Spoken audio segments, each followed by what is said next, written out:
ఇప్పుడు నాకు కొత్త సంగతి తెలిసిపోయింది. మనిషి ముసలితనంలో కాదు, ప్రేమలో పడ్డప్పుడే చిన్నపిల్లవాడవుతాడు అని.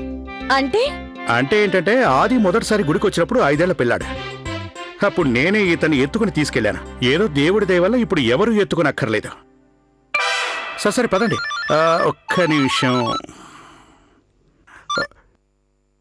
నమస్కారం అండి. చెప్పండి. అబే అదేం లేదు, నేనేం ముఖ్యమైన పనిలో లేను. ఇప్పుడే వచ్చేస్తున్నాను మిమ్మల్ని కలవడానికి. ఓకే, ఇక మీరిద్దరే శివాలయానికి వెళ్ళాలి. నేను కొంచెం తహసీల్దార్ గారి ఆఫీస్ వరకు వెళ్ళొస్తాను.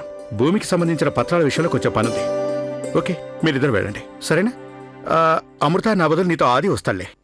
కానీ మావయ్య, పూజ నేను చెయ్యి, చేసిన పాపాలన్నీ పోతాయి.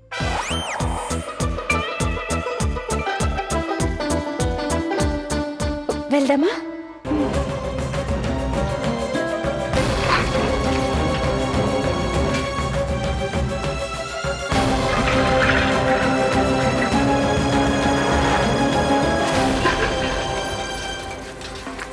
అరే ఏంటండి, ఏంట పని?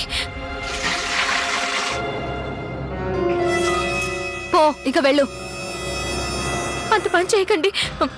చిన్నత్తయ్య ఆరోగ్యం అస్సలు బాగోలేదు. ఆవిడకి ఇప్పుడు మంచినీళ్ళు చాలా అవసరం. నన్ను నీళ్లు తీసుకెళ్ళనివ్వకుండా ఆపకండి. చూడు సుగుణ, కారణం ఉన్నందువల్లే నేను ఇలా ఆపాను. నువ్వు మా బావి నుంచి నీళ్లు తీసుకువెళ్ళకూడదు. అయ్యో, ఈ బావిలోంచి కాకపోతే ఇంకెక్కడి నుంచి తీసుకెళ్తాను? మాకు కూడా ఇదొకటే కదా బావి. ఇదిగో నా దారికి అడ్డులే, నన్ను నీళ్లు తీసుకెళ్ళివ్వు. ఇవ్వు. ఏయ్ సుగుణ, ఒక్కసారి చెప్తే నీకు అర్థం కాదా?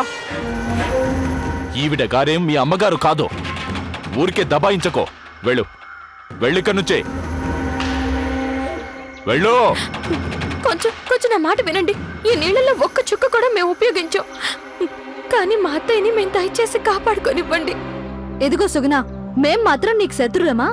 కానీ దొరల ఆదేశాన్ని ధిక్కరించి నీతో స్నేహం చేయలేం. అరే కొంచెం ఓర్చుకో లక్ష్మి, ఓర్చుకో. సుగుణ నీళ్లు తీసుకొస్తూ ఉంటుంది.